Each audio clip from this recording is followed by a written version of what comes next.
Hey, kids. You're listening to the internet's wettest podcast about video games, consoles, and pancakes. The SML Podcast.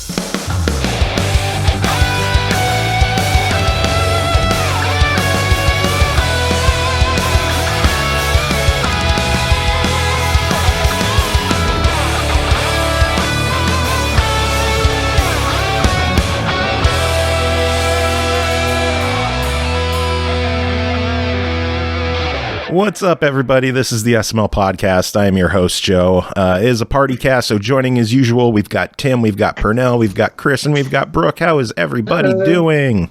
Really good. Yay. Hey. I'm really tired, but that's fine.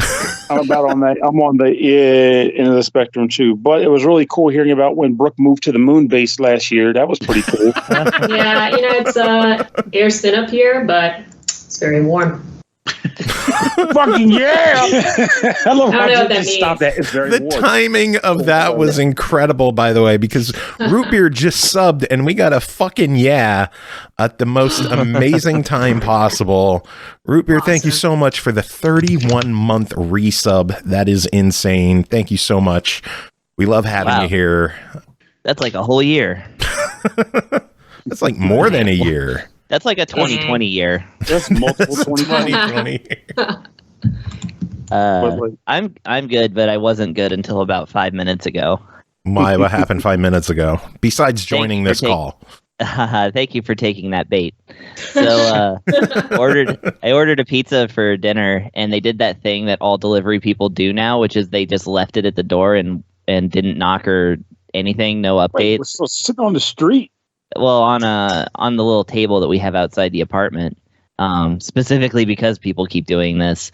So had an just eat your pizza. I had to do half the job myself in that I had to cook this pizza before I ate it, and so I was munching on pizza literally, 10 minutes before podcast time. So now I'm good.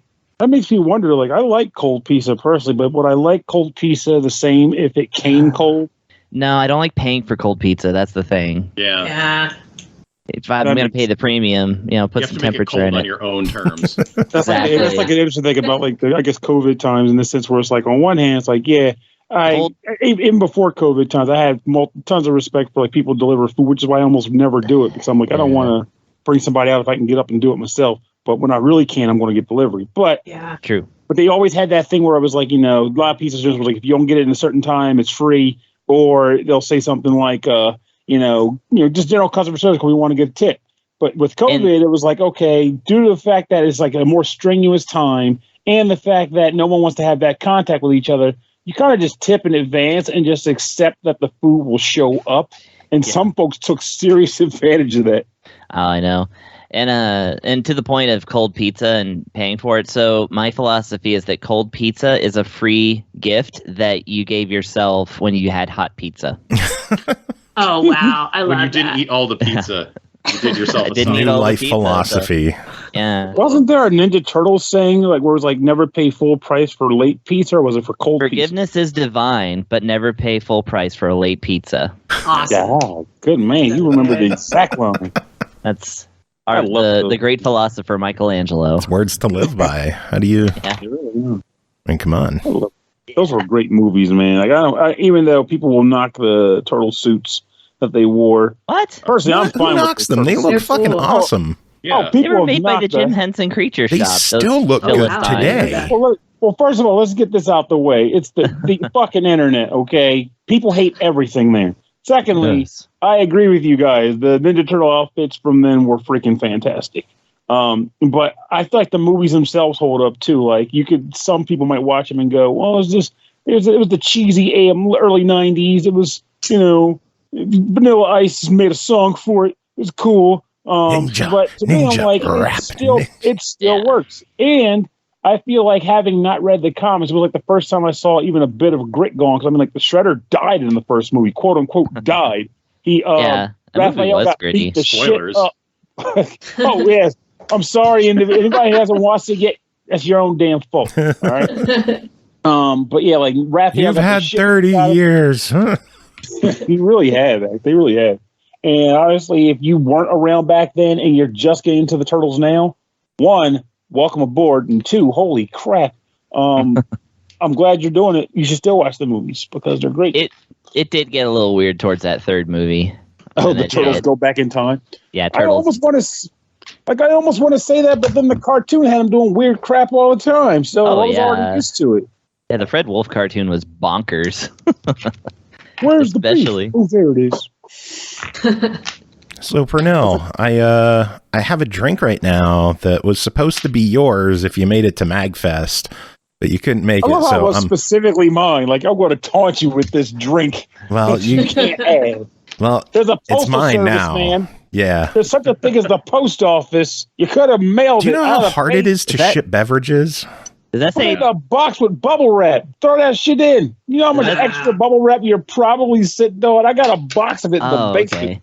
It is fantastic chocolate Dr. Pepper. I thought it said Fortnite chocolate. Yeah, Fortnite chocolate Dr. Pepper.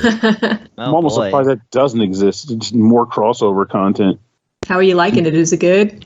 It's like a Tootsie Roll chocolate mixed with Dr. Pepper. Oh, wow. It's not like a milk chocolate. It's that artificial Tootsie Roll chocolate. Okay. So. The kind with the chocolatey chew? Yeah. Man, I think I'm in love with it. It is, I think. It's okay. I prefer the Dr. Pepper and cream soda. I can see that, honestly. But by that same token, though, there's something to be said about just getting limited edition beverages. And they're camping on that shit, too. They know what they're doing. Those things sell for like $50 online for the 2-pack. It's nuts. Wow. I mean, people are just flipping them. But the problem is, even with an understanding of, production line, metrics or logistics, there's no real reason for these drinks to be as limited as they are. Like, what are they getting out of it? I don't even understand what they get out of it. They're not getting the second-hand promotion. But the promotion would just be, we made this drink and we make it and release it every 3 months. That would still be limited. The point is, they made me buy 7 cases of Dr. Pepper so I could get 2 cans of chocolate Dr. Pepper. I think they won. But if you didn't get it for the soda, someone would have got a Dr. Pepper hat or some shit. I don't know. That's how they did it in the old days. Hey, if you drink these sodas and send in the UPC, you get a cool shirt. How many points does it take? 7,000. How many points you get per bottle? Half of one. Remember the Pepsi Points, and someone like saved up the 1,000,000 Pepsi Points or whatever it was to get the jet in the commercial? And someone did that? They sued Pepsi because they wouldn't give them a jet. But someone did that? Yes, I do remember that. Yep. Yeah. Oh my God. Honestly, I'm almost positive they did it specifically for the troll. They knew damn well they were. Yeah, that's back when the mini text at the bottom of screens didn't exist in commercials because common sense existed. No, I thought that stuff was always there. Like, I was back in the day, like, my big thing was Kool-Aid points. Like, I used to stockpile Kool-Aid points to get stuff. I got a good chunk of my Game Boy library from Kool-Aid. Yeah, I was about to say, I think I got Metroid 2. Metroid 2, I got Yoshi from them. Yeah. I feel like I got one other game from them at least, but it took a lot of points, but we drank a lot of Kool-Aid. So, yeah. It's like, so good. It really, I think that's the funny part. Like, Kool-Aid is weird. Like, because is it good? You buy the pack, right? And the pack is just powder. And if you would just add it and put it in the water to make it the intended beverage, it tastes terrible. You have to put the sugar in, even some. If you went baseline Kool-Aid, that shit's disgusting. And it's supposed to be mixed with sugar. They tell you on the packaging. Oh, I know. I'm just saying, but like, it's like weird logistics, like arguments, like, the kind of discussion you have when you're drunk at the bar for no reason. Like, is Kool-Aid really Kool-Aid? They do sell the pre-sweetened Kool-Aid mix you could get, don't they? Yeah. They sell pre-sweetened mix? Yeah. Yeah. And like, I wonder about that because it's like Pernell is in like a whole new world now. He's like, I can get pre-sweetened Kool-Aid mix? I thought you were going to talk about like Kool-Aid Burst or some shit where it's already pre-mixed and you just drink it. No, it's the powder mixed with mixed with sugar already, like hyper sugar. It's crazy. Oh my gosh, the lazy like those larger containers aren't just the dust. They're the dust and sugar. Yeah. I mean, here I was being cheap all these years. Like, screw that! I'm not paying you for that. I get a whole container right here. The pack gives me 2 quarts. What do I need your container for? So I have to wonder, like, so, out of those, like, those tubs, you got, a lot less Kool-Aid in the end result than buying, like, the 10-cent packets and adding your own sugar. I wonder if they, like, profited way more on those tubs. They totally did. Because they were, like, $3 tubs or something like that, but it was only, like, 2 20-cent packets of Kool-Aid in there, and then the rest is just sugar. I mean, I'm sure someone out there would probably say that they lost money on the packing, producing the packaging, but I'm like, they ain't lose enough. Somebody get an accountant on the phone. We're going to figure this out. So wait a minute. You're telling me you got me out of the bath to ask me about Kool-Aid? That is correct, sir. All right, let me get my pen and paper. We got all night on our hands. I love the idea that the accountant is taking a bath in the year of our Lord 2022. If I weren't so tall, I'd take a damn bath. Shoot, I miss baths. Oh, we have a clawfoot tub here. Ashley just took a bath today. A 12-foot tub. Oh, a clawfoot. Clawfoot. Oh, I was about to say, do you raise horses in your house or something? Yes, we Did do. the previous owner raise horses? I'm as big as a horse almost. 12-foot tub. Horses are big, Joe. Like, I wish. Like, I haven't been able to sit in a bathtub in decades. And it sucks when you have muscle soreness. She's like, what do you do? Well, how about you just fill the tub and you just put half your body in, the other half just hangs out over the floor, and then you switch. Yeah. Pernell, you would fit in our tub. I have to keep that in mind. Like, you're visiting Joe. Yeah, he's got a bathtub. Hey, Pernell, I haven't seen him. What are you doing? Get out of the way. Where's the bathroom? Pernell shows up at the door with a towel and a shower cap on. You'd be like, I'm sorry, the accountant's already in there. We've been talking Kool-Aid for hours in there. He's putting in good work. It's okay. It balances out. Like, he's making Kool-Aid in there. Hey, somebody's made some bathtub Kool-Aid over the years. Bathtub Kool-Aid. Something, but Yeah. the important part is bathtub Kool-Aid, and they made it work. Bathtub Kool-Aid, there's the name of the show. I guess Sold. Yeah. I mean, if you Google Kool-Aid bathtub, you are greeted with videos. So You've already done it. I mean, I had like 20 seconds and idle fingers. Yeah. We have problems. Kool-Aid problems. You know what else we have? We have games to talk about. Oh, There we go. There it is. None of Perfect. which were How's that sponsored one? by Yeah. Kool-Aid, though. Y'all ready to get to the reviews? Yes. I would be if one was sponsored by Kool-Aid. None are. Whoa. Damn it. We don't have sponsors. No one likes What us. are we even doing here without Kool-Aid sponsoring things? Shit. Talking about games. Touche. Kool-Aid games. First game to talk about tonight is called Windjammers 2, developed and published by Dotemu, released January 20th on Xbox One, Series X and S, Switch, PS4, PS5, and PC for $19.99. The best flying disc game of all time is back with amazing hand-drawn graphics, crazy new moves, gameplay mechanics, and awesome new characters and stages. Windjammers 2 is the sequel you've been dreaming of. Tim, tell us about your time with Windjammers 2. All right, but first, a word from Kool-Aid. Yeah. Awesome. The Great Brudini. Chuckleberry God. Finn was the best one. I really like blue Kool-Aid. That's besides the point. So Windjammers too. Windjammers. Well, no, Windjammers takes you back to the 90s, drinking Kool-Aid as a child. Windjammers, the classic Neo Geo game that it felt like, I don't know, didn't really get popular until like 10 years after it came out. But that's fine, because Windjammers is pretty awesome. For those that are not familiar, Windjammers is a sort of intense take on Pong. It's a way to put it, I guess. Fair. You have, you have a court, and on either side of said court is a net that you need to get the flying disc into, and each player gets a character, which are all cool, rad 90s dudes or dudettes with sweet wraparound sunglasses and neon-colored costumes. And you control your character and try to grab the disc and then throw it back at different angles in order to get it past your opponent, or get it to just settle on the ground on their side of the court so that you can score points and win the round. A match is broken up into, in like a fighting game, it's a best of 3. So first 2 wins the wins the match. Well, just actually, 2 points, or is it a certain number of points? 15 points. It's 15 points for so a 15 round, points right. to win a round, and then tennis. yeah. Well, I don't know if you know this, Pernell, but Pong is kind of is a simple expression of tennis. What?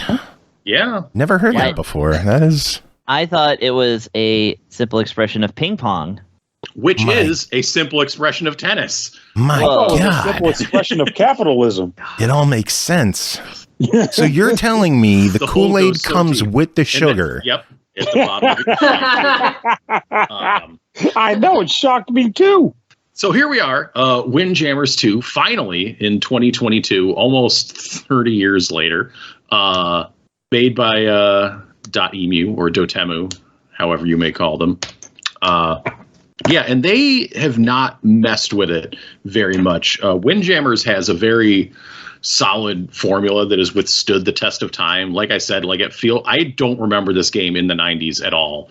And I was around playing Neo Geo cabinets, but the games that attracted my attention were your Samurai Showdowns and Fatal Furies and Metal Slugs and Magician Lords. I don't remember ever seeing Windjammers. I hear about Windjammers for a long time thereafter. And I think the first time I actually played it was at a MagFest at some point. A MagFest at which there was a Windjammers machine and there was dudes dressed as Windjammers in neon windbreakers and shit, because that's just the kind of stuff that happens at MagFest. It is. But yeah, and the game is, gained in such popularity that you see side tournaments being played at Evo in Windjammers. Like somehow it falls into the fighting game set. I shouldn't say somehow, because it's, I don't know. It just. I mean, they do it for Catherine. It just works. Oh yeah, that's true. Catherine's in there too. It's something about intense head-to-head competition. I mean, like in Windjammers, once you get into it, like a lot of the kind of psychology of trying to outthink or fake out your opponent that you have in fighting games comes into play. So it kind of makes sense. But yeah, now Windjammers 2. Anyways, so like if you're familiar with Streets of Rage 4 in the art in that game, those crisp animated characters, that is the same you can expect graphically from Windjammers 2. The game still takes place from a top-down perspective. There's more characters than in original Windjammers. There's 10 and at least one hidden one that some dude busted out against me online out of nowhere. So maybe more than that, but at least 10. And yeah, it all looks like all the courts, all the characters, all the, random background characters all look very nice and crisp. And just look really good and pop on the screen. And yeah, they pretty much left the Windjammers gameplay, at least like the feel of it, pretty much alone. The feel of grabbing the disc and the physics of the disc and angling it around to try to bounce it off corners or throw like curve shots to get it around your opponent. That all feels very familiar from having played the original. Like it does not feel like they did much with it. I am not a high level Windjammers expert. They may disagree, but to me, the layman, it felt really good. It felt like, okay, they knew not to mess with this part. They did, like each character has kind of their own super shots, which you have a meter that you build up. And when you build up said meter, you are able to do the character's super shot. You can also do it if a character does a lob shot at you and you hang around under the spot where the disc is going to land, you can charge up power to do super shots that way. You can also bump the disc into the air to charge up a shot that way as well. But you do have the super meter to rely on. It will also, like, popping your super will help you, like, kind of insta dive to pick up a shot that might be far away from you, which is helpful. But so you have like your standard grab the disc, which is on like B or, the bottom button on a controller to grab the disc and then throw it back. And then you can use the point the stick at the same time to sort of angle where the disc goes and how it curves around. You also still have the lob shot, the aforementioned lob shot, where it's like, okay, they're getting close up to the net or center of the court and you try to throw it over their head to land on the ground. I believe the things they've added to this game is there's a jump, so you can kind of bump the disc up in the air and then jump to spike it down. Ooh. And there is a slap So if the disc is going by you, you can just hit the button and you'll swat at it, and it will just immediately send it straight back across the court. Because usually you grab it for a second, and there's like a little bit more of a moment where, you know, the person has a chance to react. But if you're in position, you can just slap it. It's a real easy way to just like get a quick point. But, you know, if you miss it, you probably just lost the point yourself. No. It's just like you could slap it like Nate Diaz.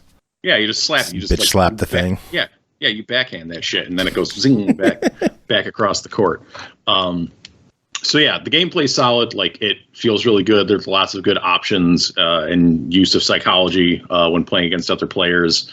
The game, so you have an arcade mode for just playing through against AI opponents. They sprinkled in a couple of bonus stages, which is kind of funny.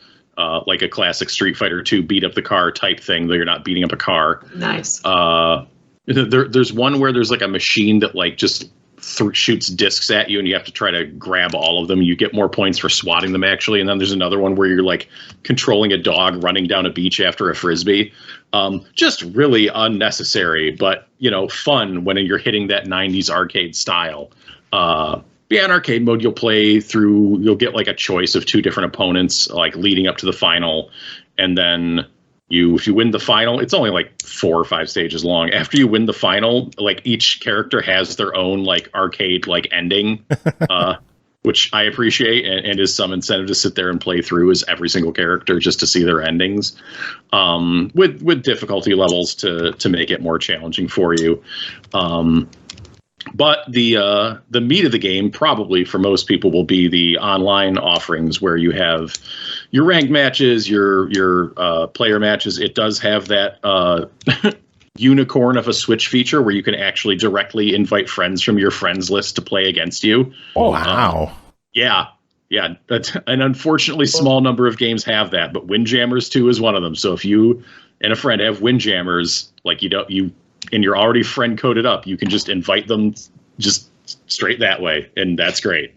It has rollback netcode, which it seems like they delayed the game at least a year to implement. There was probably other things besides that, but I definitely saw news stories that was like, Windjammers 2 delayed to 2021 to add rollback netcode.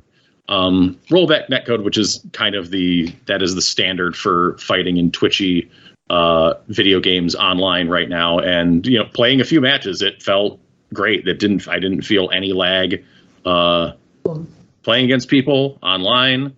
It shows you how many players are online. I didn't have, you know, it was pretty quick getting in and out of matches. When you finish a match with someone, you can rematch with them up to 2 times. Like if you can do a best 2 out of 3 matches with them. So that's cool. And you gain ranking points to rank up on the ladder. And that's the product, really. It's like they made a shiny new looking version of Windjammers. They didn't really change like the physics of the game. They just added a few new wrinkles to what you can do on the court. They gave you the arcade mode to tool around in, and they gave you a good online foundation to play against other people, and that's the game. And it has cross-platform too. I would hope so. Yeah. I can't. I kind of hope everything coming out these days has that. I hope we're past that point.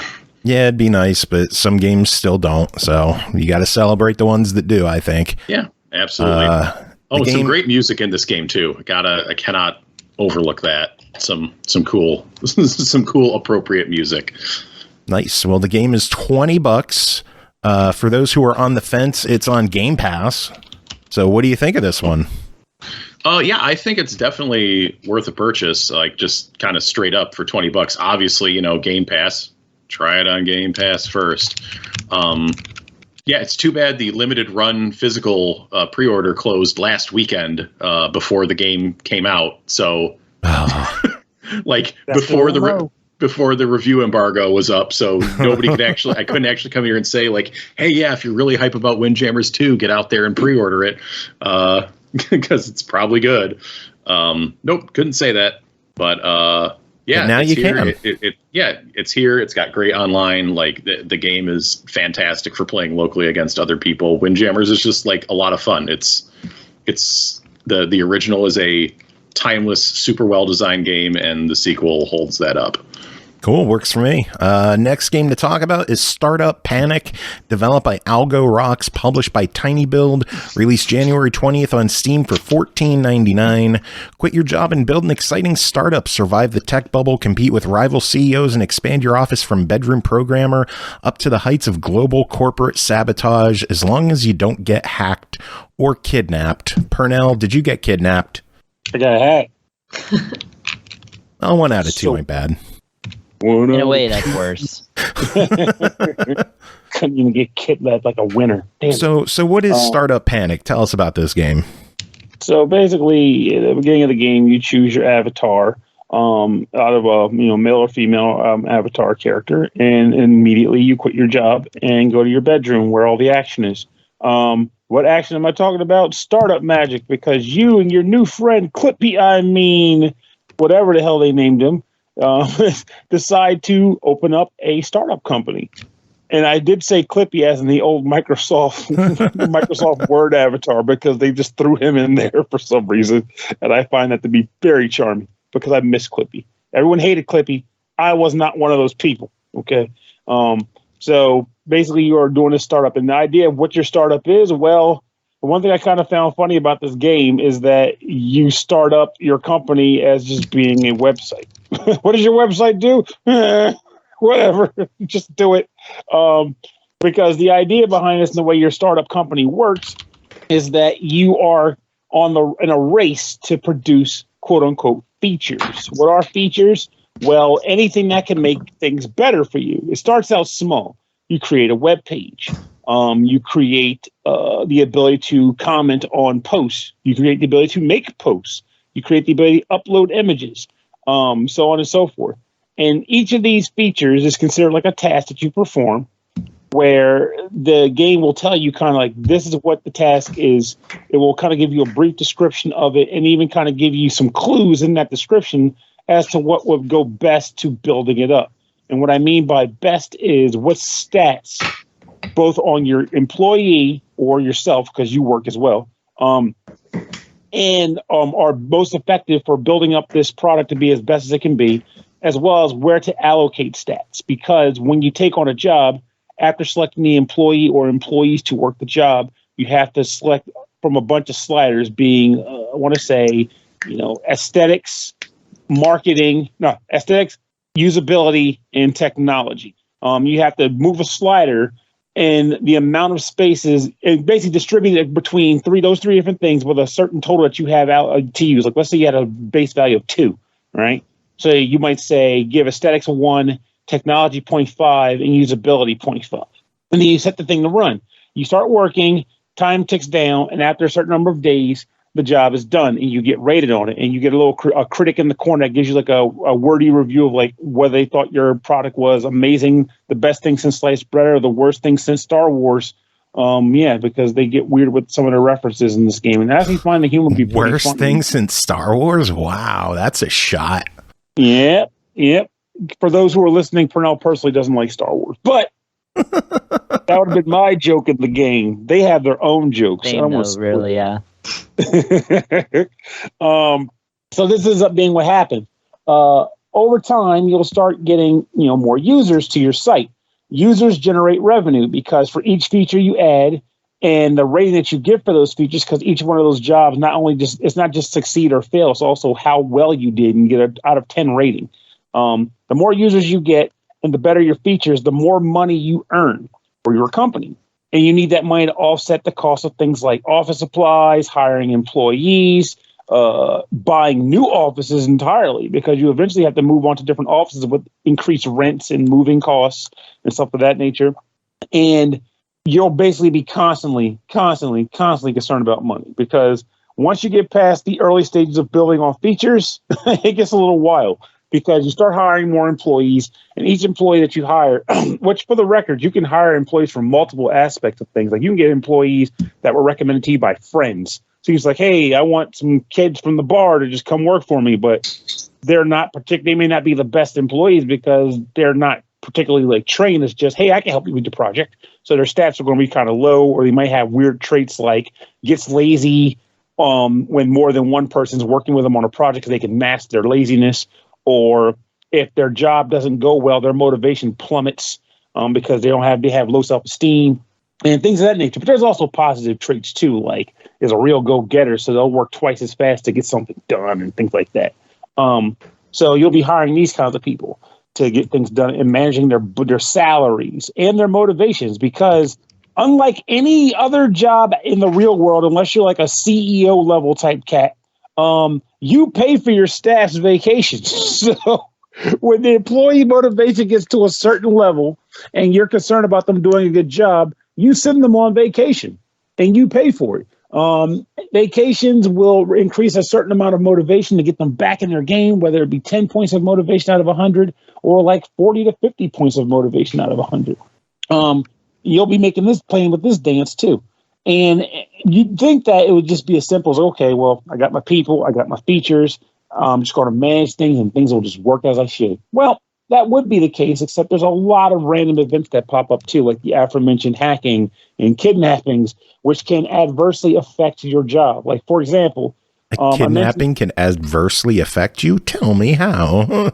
Well, you see, a kidnapping of the wrong employee means that employee no longer is able to do work for you, and that results in you needing to hire a new person, or I don't know. It's probably not good for the employee either, Pernell. hey, this is startup panic, not startup I have a heart. Startup heart. He got you. So happy. So once this actually occurs, like these things happen, they negatively impact your business. So, give an example. I'll outright state. So you got the hacking thing, right? I mentioned earlier how when you complete a feature, the game rates your status on it, and that determines how much money that feature can bring in.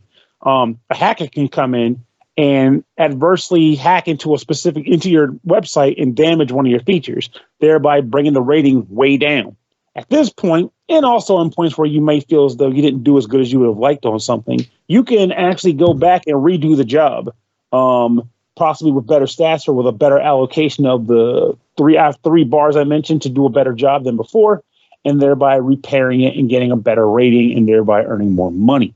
And there's also other little bits too, like that I didn't mention, like the idea that eventually, once you get to a certain point on the growth tree, on the the features, your website starts to get the opportunity to diversify and spread out. So it becomes a question of, do you want to become like a YouTube site that features videos that people upload? Do you want to become a site that features video games that people can log in and play? Do you want to become a social media platform? Any of these things. And all of them come with their own needs for different stats to build upon them, money to research them, because you got to research some things before you can even start working on them. Oh, you can also hire people to do espionage and steal ideas from other companies. It's kind of fun. It's kind of nifty how that works. But it's interesting in the fact that at the surface level, it's really no different from like any number of these other types of games where you go out and you do build what's that company, Kairosoft?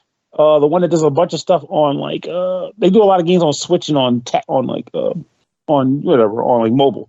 But outside of that, if you're already into this kind of stuff, you might be asking, okay, so is there something that makes this game stand out from those? And I think it actually is the writing and the events that occur, because you feel more like, the main character is a personality. It's not just nameless guy. He talks to Clippy. There's dialogue that takes place. They get a little snippy with each other. He gets snippy with Clippy. They just, honestly, I found myself chuckling at a number of things that occurred in this game, like actually saying, hi, that's pretty funny. I like this. The reviews I would get back from the features that I produced, they were funny. I also forgot to mention one other thing, because this happens sometimes. When you complete a feature, that numeric rating doesn't just involve your money. The better your points are, the more trait points you get. You can earn either 1 or 2 trait points per task. And what those do is they allow you to buy, nodes on a tech tree. There are 3 different levels or 3 different trees on the tech tree, and you can spend points to update those. And they give you various bonuses, like a discount on office furniture, or maybe, shortened time and training sessions where you train your employees to do better with stats. or you go green. So as a result, your office costs are cheaper because you're recycling now. I don't know how that works. Maybe the building gives you a discount, whatever. Just go green anyway because you damn well should. This environment is going to nuts. Anyway, so you'll be doing things like that to kind of, update your, work on your tech tree and make it so that your work environment is in the best shape possible with the most perks possible to, basically just do the best you can with what you got. All in all, I found the game to be engaging and enjoyable. It wasn't, groundbreaking for me or anything like that. In the sense, I'm saying that if this isn't your bag, this will not change your mind. But if you are the type who likes this kind of stuff and you're like, will this one make the cut or should I move on to the next thing? Because there are a number of games that do this. I would say this does belong higher up on the list. It's a good time to play. I did enjoy my time with it. And I've been away from this type of game for a little while. So it was nice to be able to come back in and go, you still got it. I still got the moxie and I can still put out a mean job. And personally, Tim, I do care when my employees get killed. If you really cared, you would know that the character's name is James Snip, not Clippy.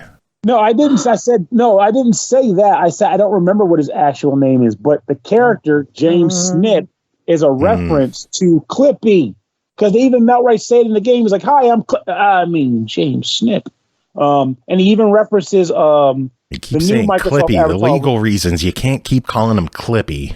I'm going to call him Clippy because we ain't getting sued. He even references like Cortana at one point, too. Oh, God. Cortana is the current Microsoft name or whatever. I was going to say, imagine Microsoft taking this podcast down. Oh, my God. That'd be hilarious. That being the... Like, Joe, what are you going to do? I'm going to cry, baby. Hang it up. It's been 9 years. Fuck it.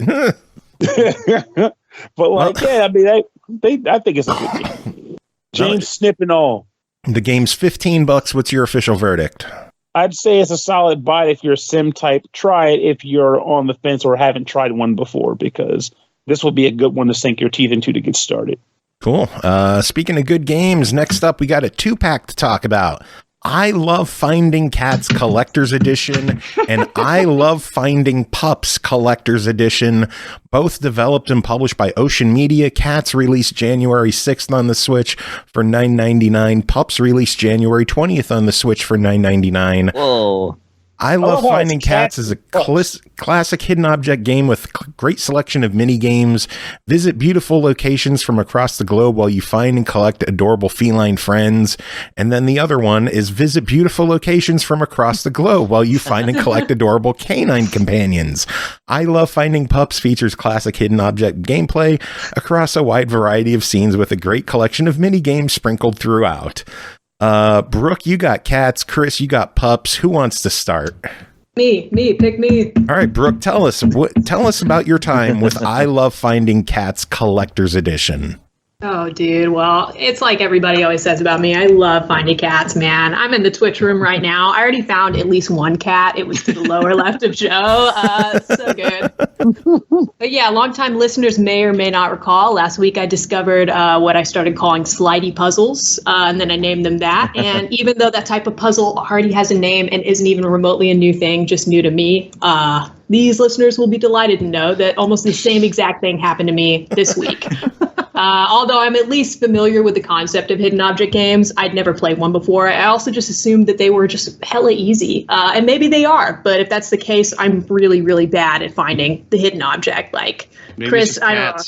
Dude, it's probably the cats. No, Chris, my times are not good. I wanted us to have like a showdown. Now maybe I'm embarrassed.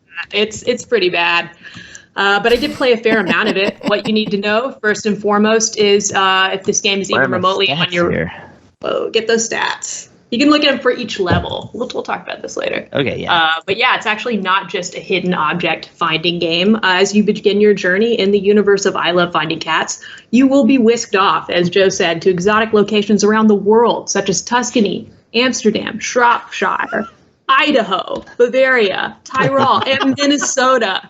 That's almost all of them. Each place in the world you visit, you'll be presented with 3 challenges, just like in real life. The first trial will be Find the Thing, which is what I've renamed Find the Hidden Object puzzles for this week. The second challenge, you will compare 2 pictures of roughly the same thing and find all the differences between them.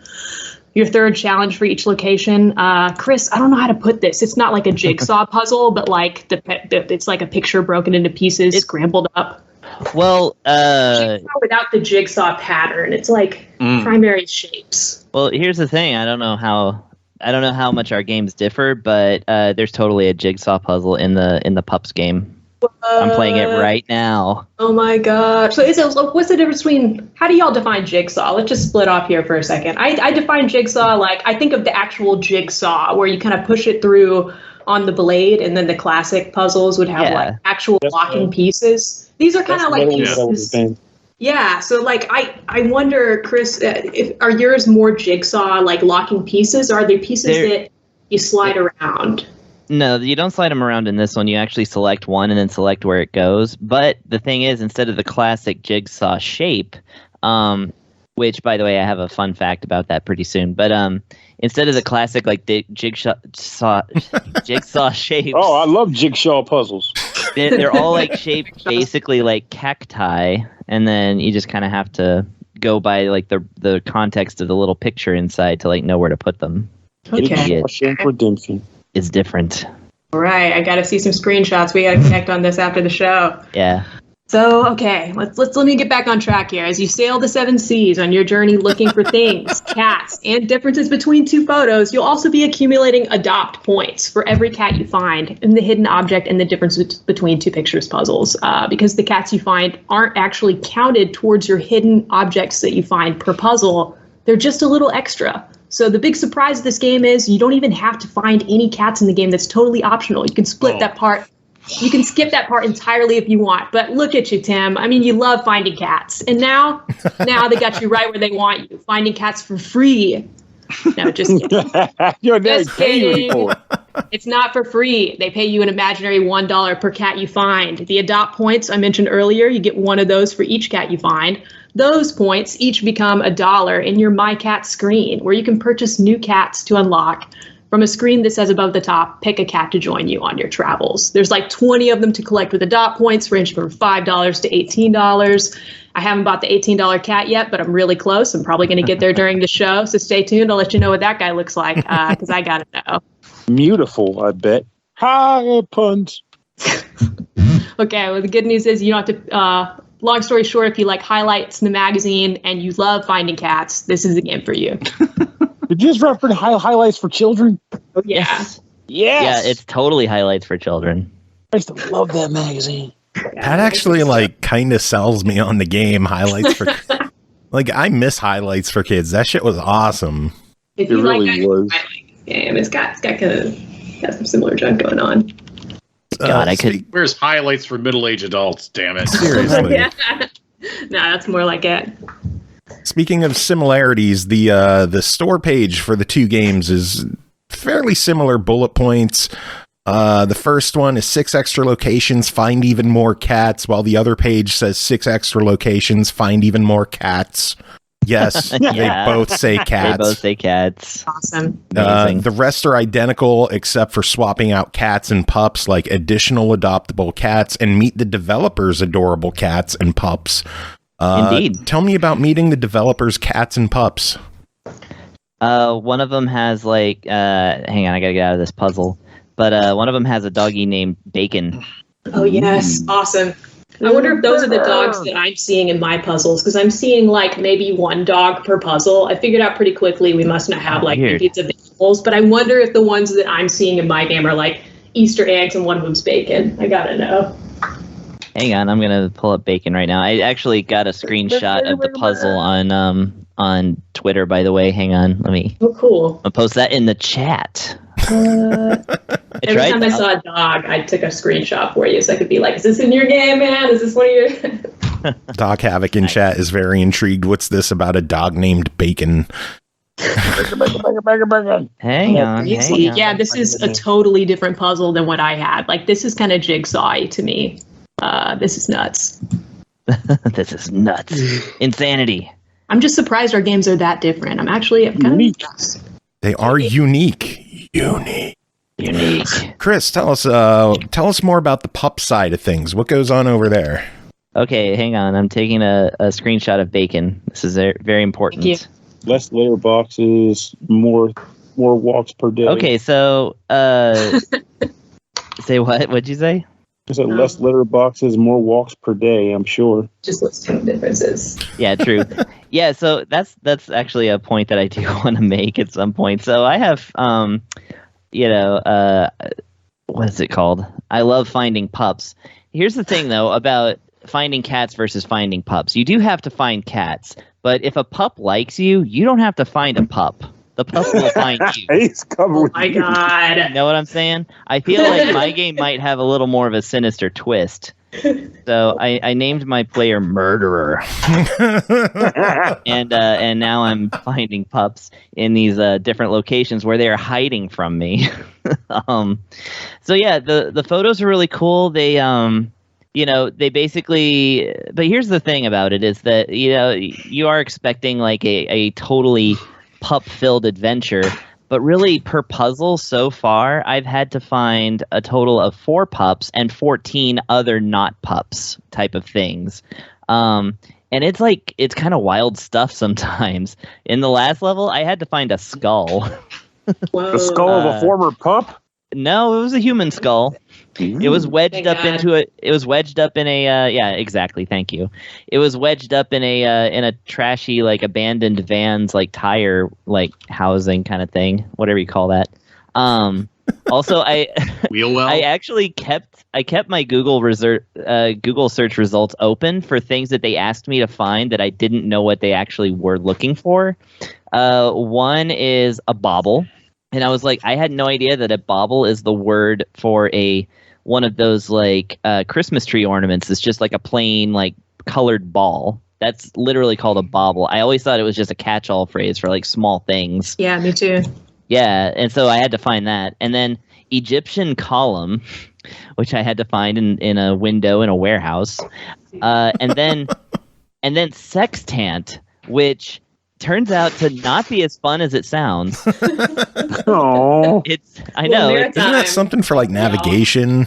Yeah, you're exactly right. It's that little telescope with the wing underneath. Like it looks like a telescope mixed with a protractor for nerds on the high seat. But Fucking pirate nerd.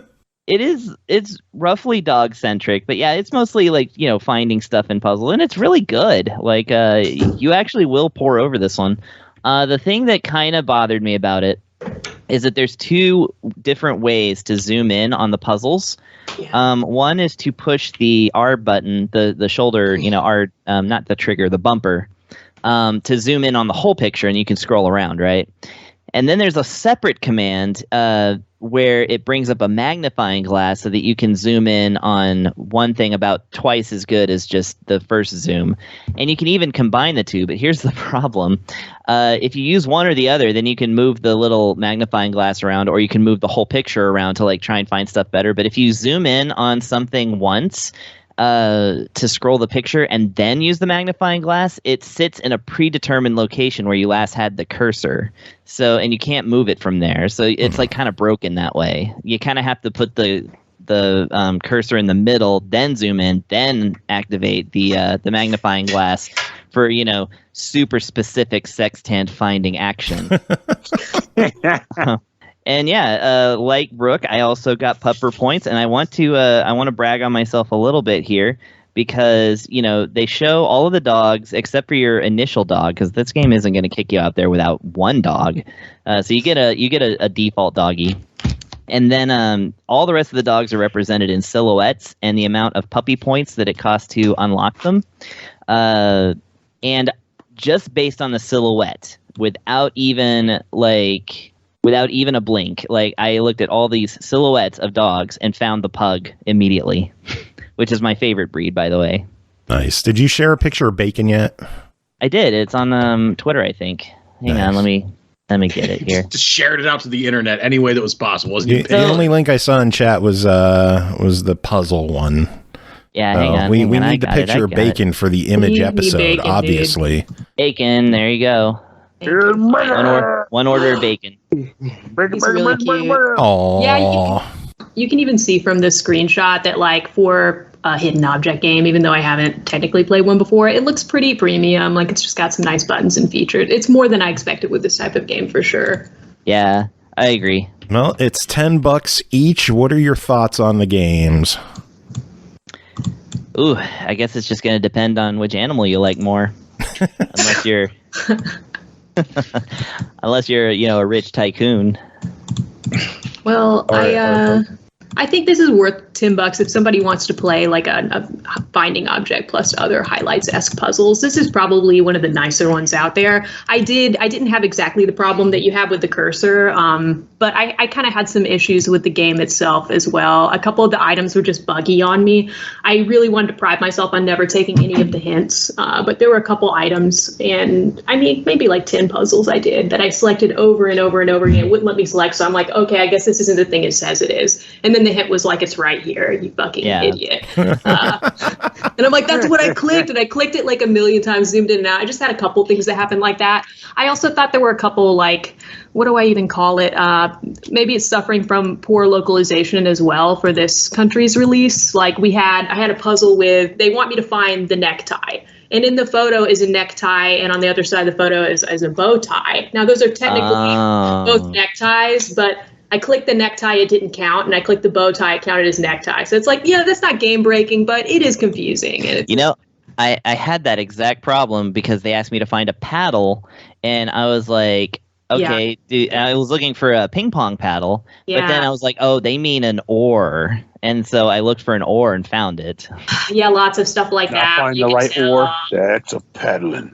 That's paddle. That's one demerit. Yeah, just little stuff like that happened to me. I don't know if you ever got the what was it called? Baja?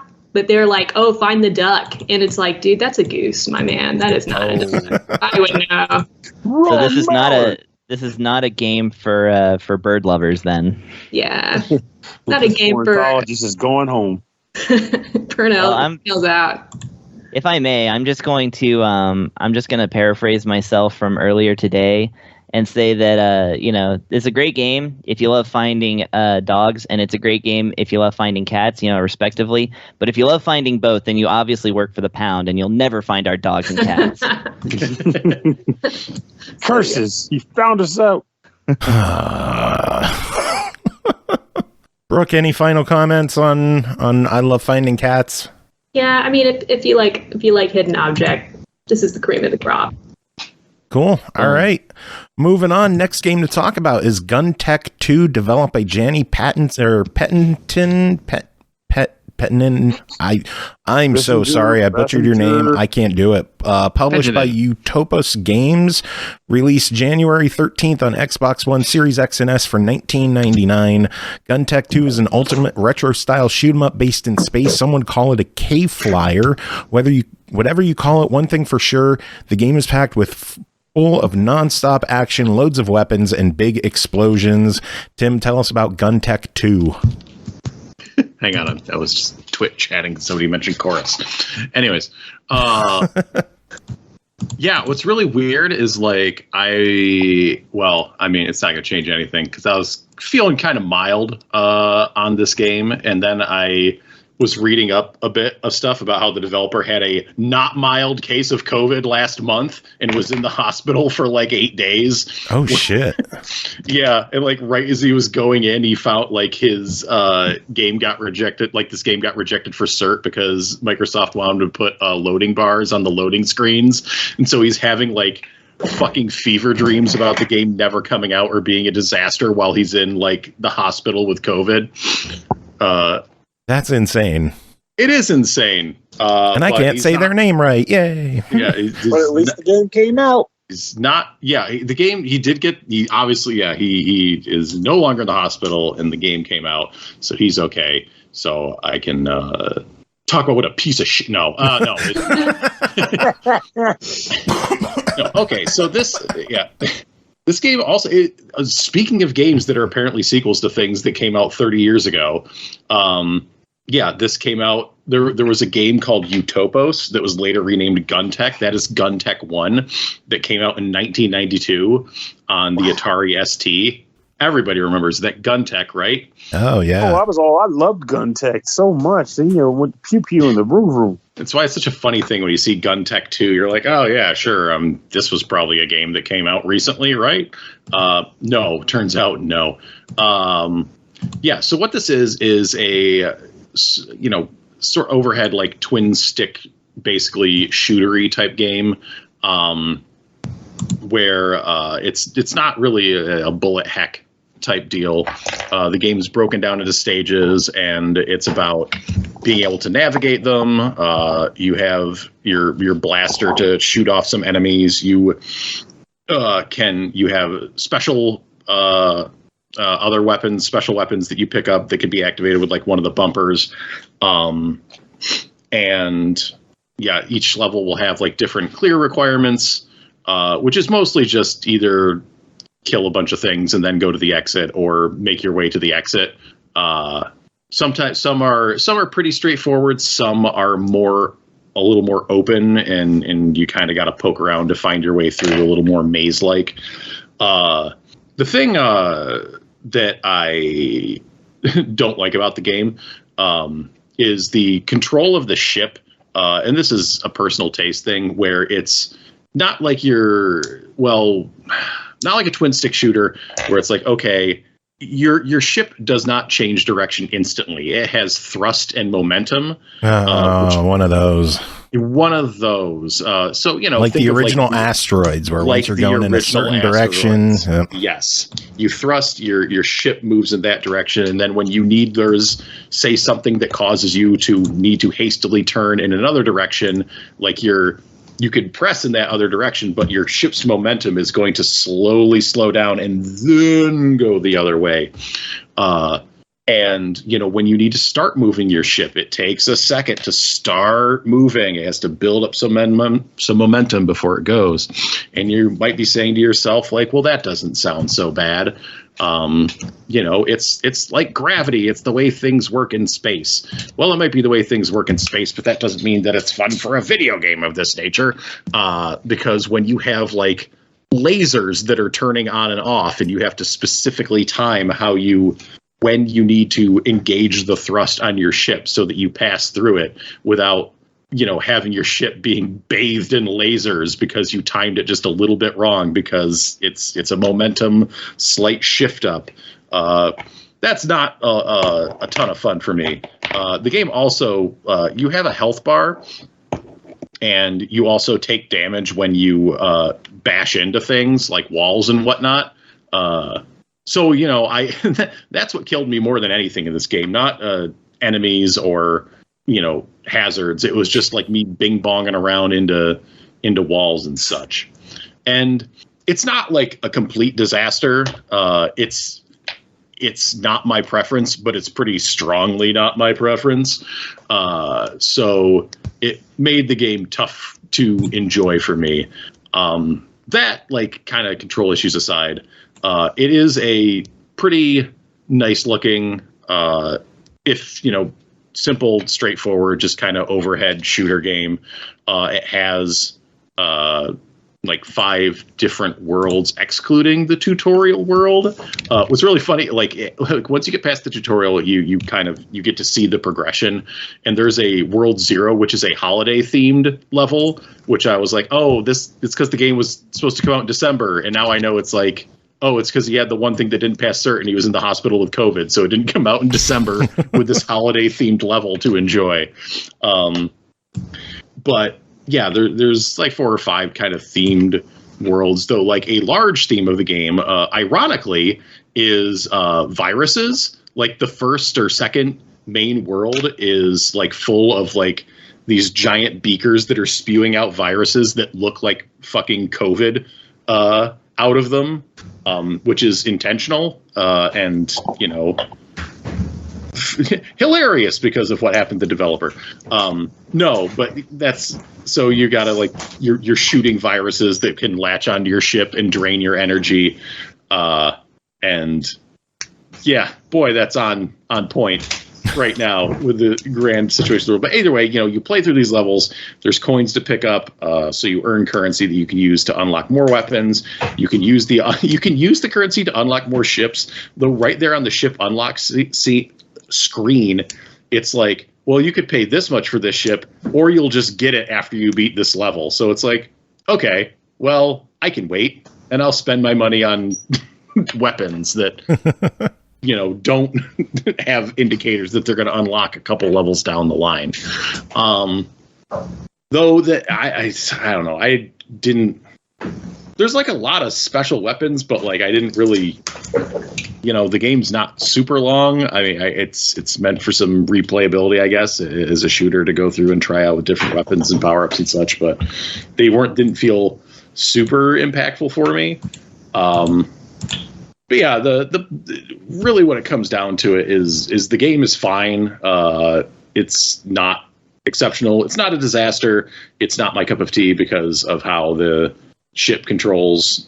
Do you think if you changed how the ship controls that it would, like, is it possible in a game like this to completely overhaul how the ship moves? I mean, yeah, I'm not a fucking game developer, so yeah, sure, it's probably easy. Idiots. No, but yeah. I just don't know how easy it would be to implement in something like this. I don't know if it's easy to or not. I mean, it would be. I don't know if that would like make it a go-to shooter for me, even besides that. But yeah, it's fine. It's fine if you're looking for something to dabble around in. It would be a try it on my scale of reviewing. But especially for, I don't know, maybe if you caught it on sale, but I don't know, the dude was just in the hospital and his insurance didn't cover an O2 tank to have at his house, so maybe he needs money. Damn. I know. I read Tim's this going article. hard. There's an article on Wired about it, and it just like made me I'm just Cool. like, oh god. So out of guilt, that's a buy it. I know. But Cold-blooded. But if it gets the guy some sales, it's worth it. yeah, maybe help the guy out. I don't know, but yeah, it's a game. It's fine.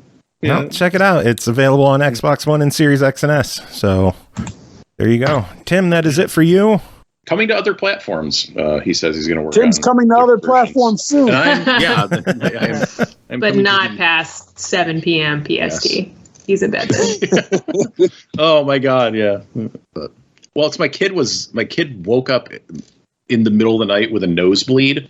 This is a thing that happens every now and then. It's not like out of and of course, and I mentioned this to other people, and I'm like, oh yeah, he's got some nosebleeds. It's like, oh yeah, that used to happen to my kids, or they know somebody that gets it, and it's just like sometimes you go and wake that kid up, and it looks like a fucking homicide scene in his bed.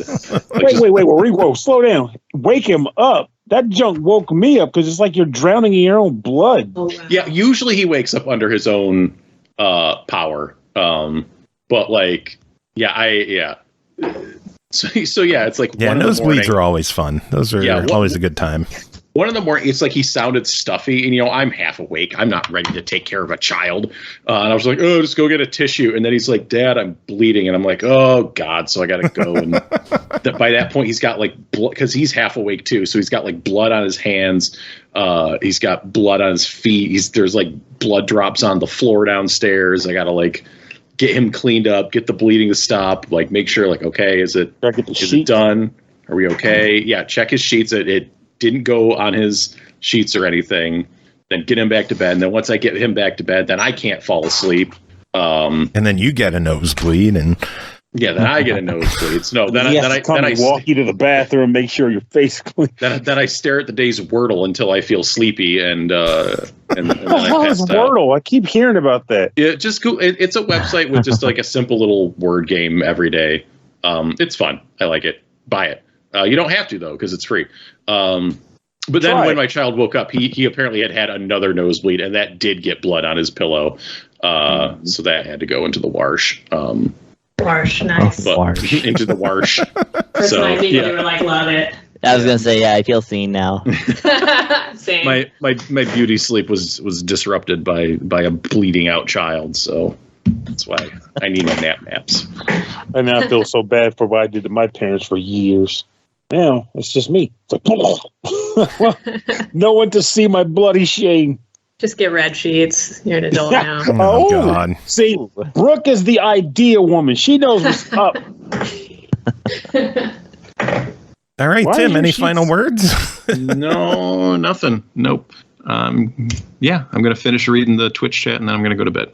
Cool. Have a good one. Night. The Twitch periodical. Oh, God.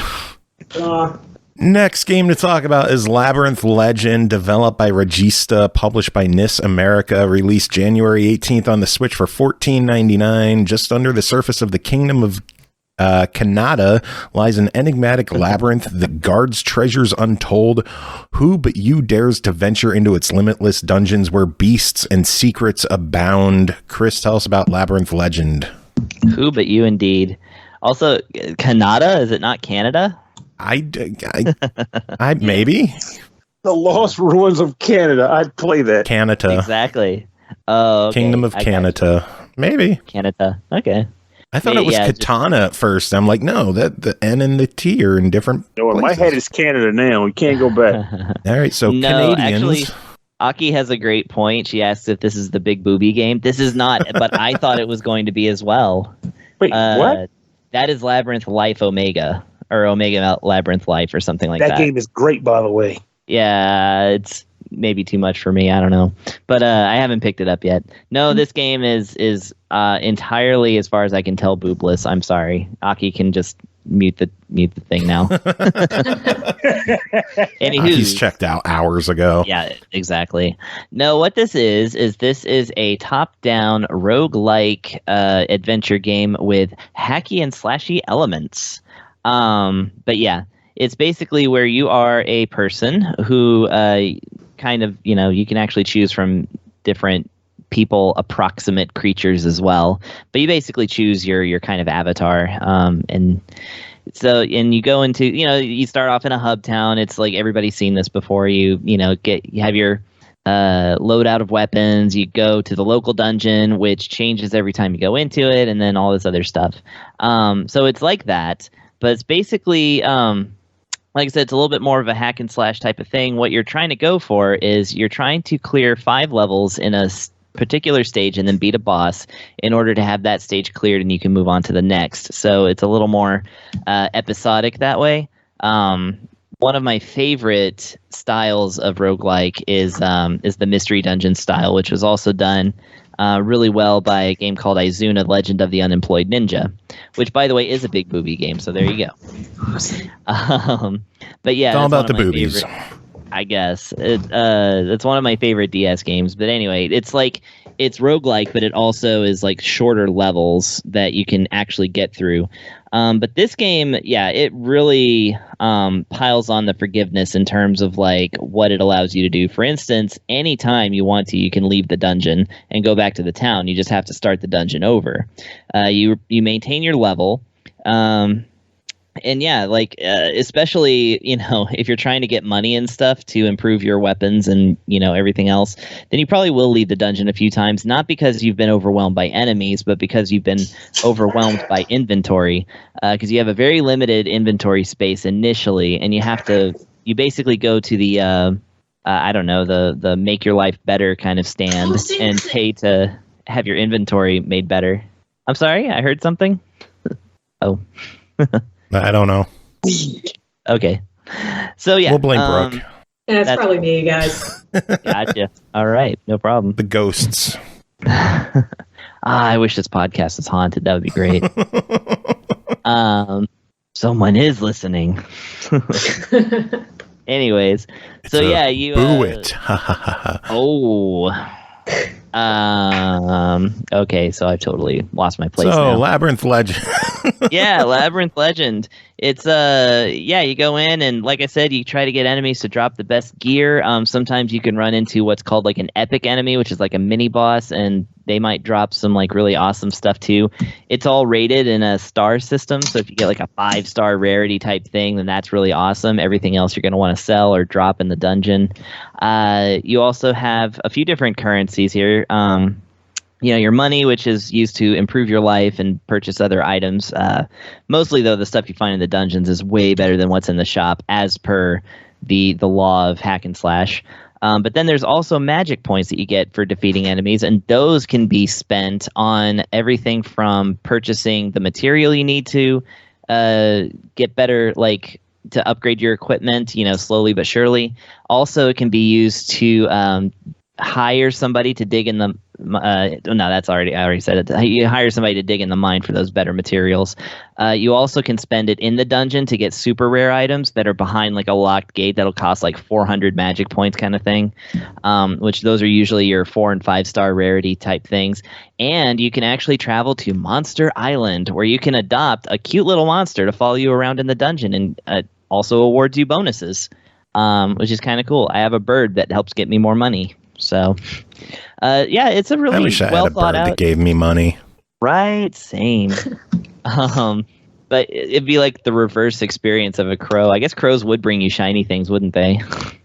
But anyways, so this is a pretty cool little romp. It's nice and colorful, and 2D without being like really blocky or anything. It's by NIS, and I don't know, NIS America always seem to have like these great games that have they're just addicting enough that you just keep coming back to them.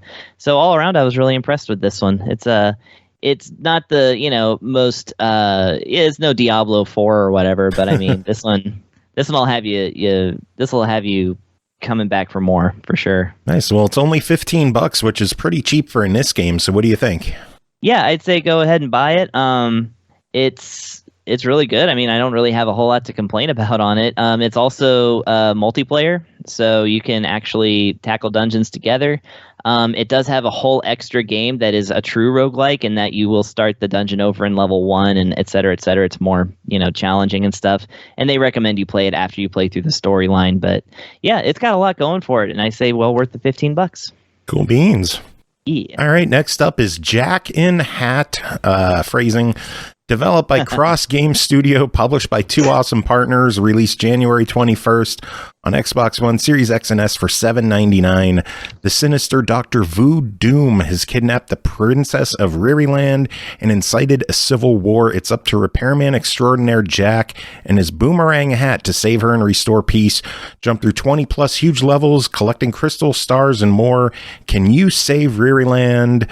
Pernell, tell us about Jack in Hat.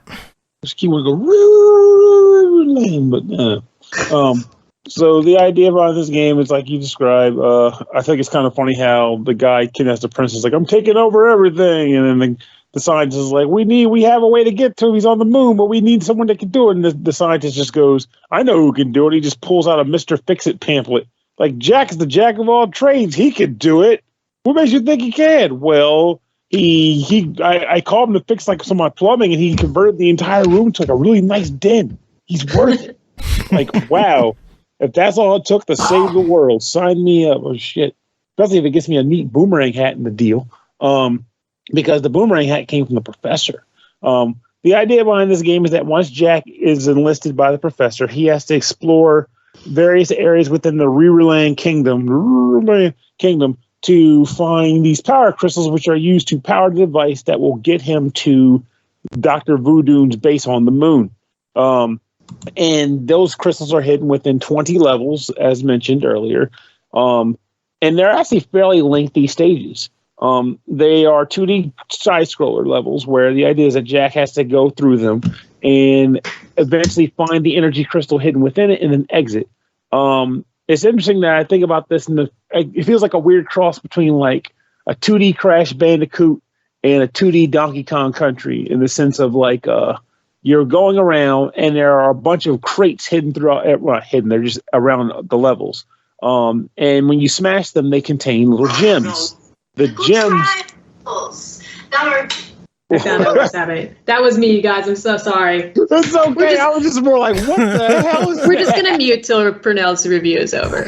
I just don't know what that was. I'm like, what are you watching? Yeah, we want details. I tried to open Facebook like a jabroni, and a video started playing. I mean, it scared the shit out of me. I hate the future. I can't even be on TikTok. They just start playing videos. I'm like, I just got here. You guys, Anyway, sorry about that. It's okay. Dude, big same on that. Yes. That's why you mute your phone before you start the show. And So I just laugh at the idea that was like a hilarious sound. But so you're going through these levels, and like I said, you got to find the energy crystal, and then also find the exit, which is at the end of the stage. But during the exploration of the level, you will also come across a bunch of crates, and when you smash these crates, you might find either gems, which do the typical find 100 gems, get a 1-up mechanic, or you could find actual 1-ups, so they're much more rare to find. And then lastly, at least from what I've noticed, you could also find like little medicine bottles where if you pick it up and then hit the left bumper button, you can heal one of your 3 hearts that keep you from dying. But the thing is, at the end of the level, you know, I mentioned the Crash Bandicoot thing. They have a marker that tells you how many crates are on the level and a threshold of those crates you need to smash. And if you smash that threshold of crates, you earn a bonus energy gem, which pretty much is how you end up getting some of the bonus levels at the end of the game, from what I could tell. yeah, you gotta smash all the like I got to the end of the one stage and it was like 108 out of 110, and I couldn't go back to break anymore because there was a cliff that was just high enough I couldn't jump back over. And I was just, son of a bitch, too. And they get you too, because like early on they're kind of like generous with it. Like I think the first 2 or 3 levels was like 100 and like bash 100 crates out of like 130. It's like big deal. But then it's like you mentioned later on, they're like you gotta hit every crate on the stage. Like there's no room for missing. And in some levels you can't even get the crates in one go. You have to come back later.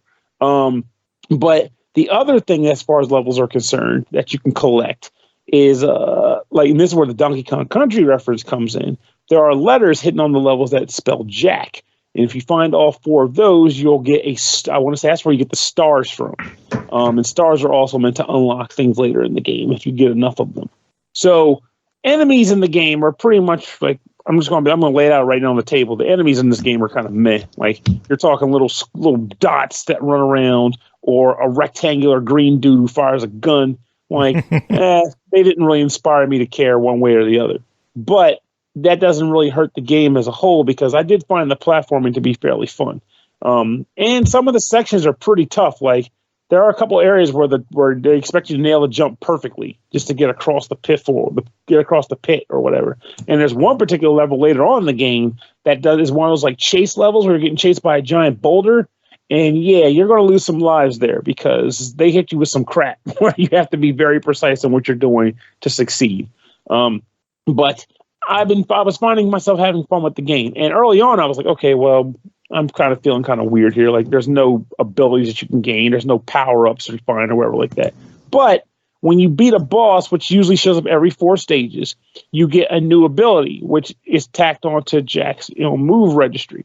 And then you can use that ability in some cases to either go back to old levels to get letters that or crates you couldn't get the first time because they were intentionally gated off by that ability, or they just make the future platforming levels that much tougher. Like the first boss gives you a slide ability, and that rock level that I mentioned before immediately requires you to use that slide. Like you have to use it there. If you don't, you're going to die. And I'm okay with that. I like when games give you abilities and say you need to actually put them to use. They're not just for flavor text. You need them. So I honestly found myself enjoying the game. The music is pretty good. The levels are pretty good. I just wish the enemies were better. But all in all, especially for the price that it is, it's not a bad romp. It's like, again, 20 levels, and the levels themselves are fairly lengthy too. They're not short. So I think you're getting decent platformer bang for your buck for the scratch. What did you think? You said you were playing it too, right? Yeah, it's an enjoyable game. Some of the boxes and letters are going to take a little bit to find, with like branching paths and just open. The levels are a lot larger than I expected them to be.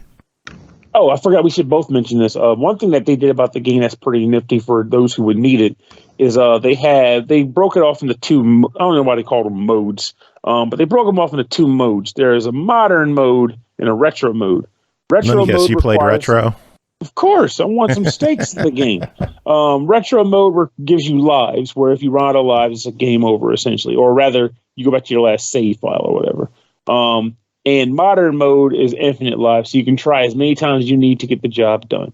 I'm the type of guy where I feel like in some respects, I mean, I just kind of feel like I need those stakes. I want to feel like there's something at stake if I screw up. Now, I can see if this game was like built to be really tough, in which case now it's just becoming really frustrating and the death requires the whole level to start over because sometimes it's a time thing. But for me, I'm like, I feel like they give you enough that I can handle it. Now, that rock level that I mentioned, it ate some lives, but I got them back, so it wasn't a big thing. Well, the game's $8. What's your verdict? I'd say it's a buy. It's a good time. I only rest for the developers who are listening. Maybe a little bit more enemies. If it's not a matter of doing the graphical design of the enemies, then maybe just a little bit more enemy diversity across the worlds. Cool, works for me. All right, up next is Dungeons of Shalnor, developed and published by Jani Ostad, released January 21st on the Switch for $9.99. Dungeons of Shalnor is a tactical roguelike game. It features turn-based combat along with a turn-the-camera mechanic that also turns all monsters and projectiles, causing interesting outcomes such as monsters walking into traps or attacking one another. Chris, tell us about your time with Dungeons of Shalnor. Okay, well, this is not to be confused with Shalnor Legends, which I reviewed years ago, which is by the same person / publisher. So whereas that was a kind of cheap but sincere Zelda game, this is a more unusual take on the roguelike genre, of which, we already discussed one today. But unlike that one, which is hack and slash and all, free roam and slashing things with your sword, collecting items and stuff, where you can be, any kind of choose from a list of avatars to like play through. In this one, you are one depressed guy called Mervyn. So basically, what it is that you're dead or something, and you got to go through dungeons and die many times. Like they tell you the death-like character at the beginning of the hub is like, yes, we encourage you to die as much as you can, which is no joke. They bring you back to life and sending you into this dungeon where your eye patch wearing guy has to basically go through, again, 5 levels and a boss in order to clear like a certain thing. And all along the way, you're collecting coins, which are basically, upon death, traded for ghost coins, which, you get like 1 ghost coin for, let's say, every 200 gold pieces or something like that. And those ghost coins are what you can use to buy permanent upgrades. And yikes, it is very, very hard to get them. So this is the kind of roguelike where you move 1 laborious square at a time. And when you move, every enemy on the map moves. And enemies will do exactly predictable things. And the thing about this game is that it's all about manipulating like the room and the enemies to like not kill you, because initially 2 hits and you're dead. So you really can't get hit in this game. And there's all the other traps such as spikes on the floor and things like that, but they hurt you and the enemy. So, those can both be used strategically as well as very much avoided as such. So, the thing that they were talking about with the rotating the screen is that you can rotate the entire map, which will change your position. It also costs a turn. Every time you take a step, it takes a turn. Every time you turn around horizontally, it takes a turn. And again, this is what's going to cause enemies to maybe close the gap and attack you. So you really have to plan this out. But yeah, when you go vertical, or when you flip the map around, it actually does change the way certain things relate to each other, because everybody's, nobody has a side profile, right? So you're always facing left or right. So if you turn the map, now suddenly you're facing left or right, but traveling in a different direction. It's hard to describe, but basically it's just this different way for the game to kill you unfairly at every turn. Like that's the whole point of this game, is death very often. For the most part, you're going to spend most of your time just trying to gather up enough coins before you die to get just 1 more ghost coin. And 6 of those things, you could have another point of health, which will help you to finally, hundreds of turns later, get through maybe the first level or 2. And like, it's not even a thing you can sneak past, because as you go, there's different little sections to the levels with a little arrow, like kind of, it looks like they're scotch taped to the ground, which is a funny thing for me. But they keep you from making progress, so you have to clear everything else that's on the stage, including it's everything from like having to clear the space of enemies to having to push a button on the floor.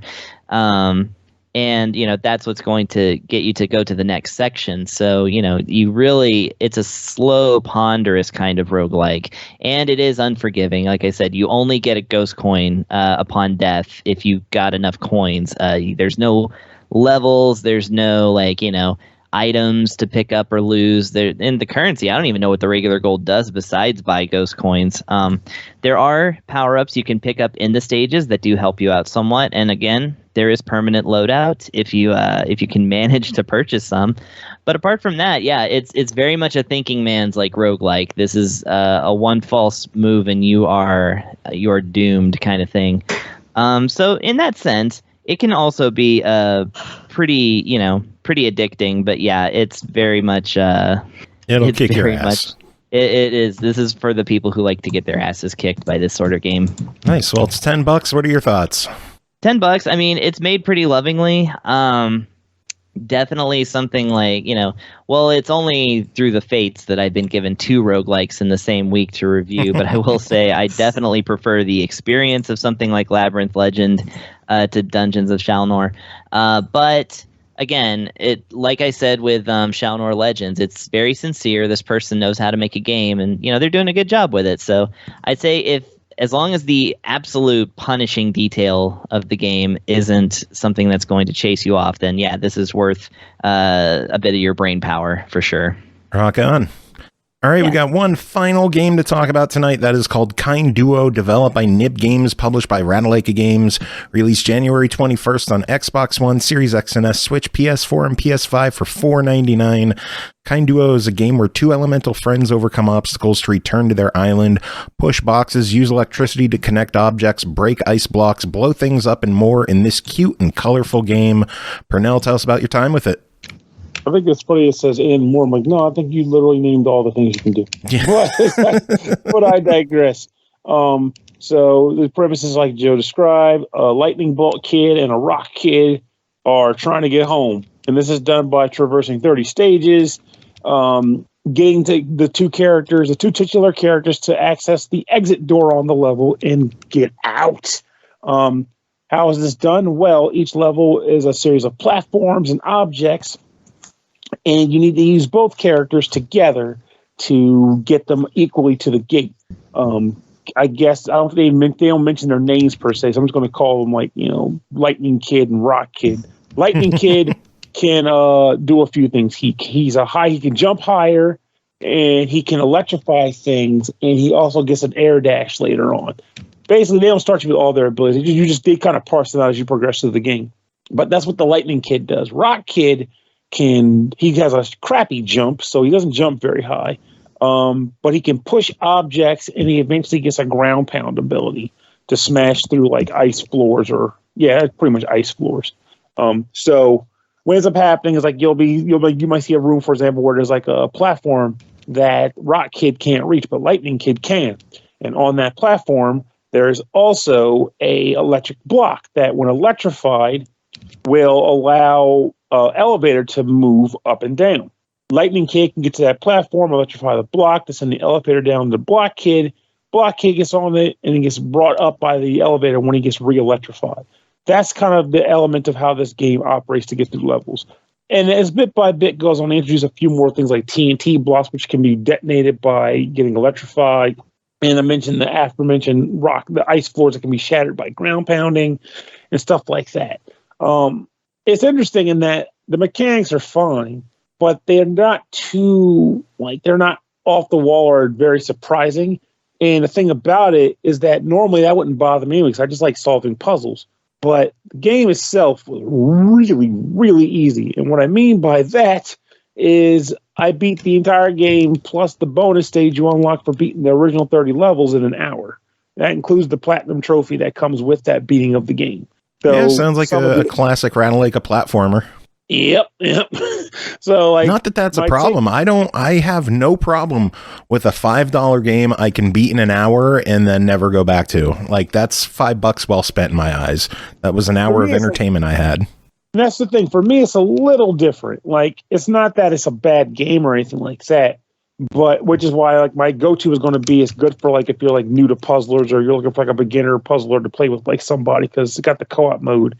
But for me, like when I boot up a puzzler, I like that. I mean, maybe it's because I've been playing them for a long time. I don't know. But I like that steady start where it's like, okay, I'm getting the mechanics. Okay, get it.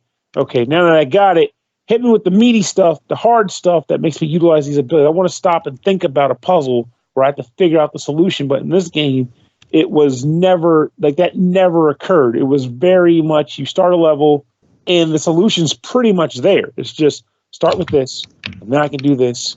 And I can just like, I guess the best way to describe it, like they weren't multi-layered puzzles. It was more like step 1, step 2, step 3, and the steps were very noticeable. So that's not a knock on the game as a whole.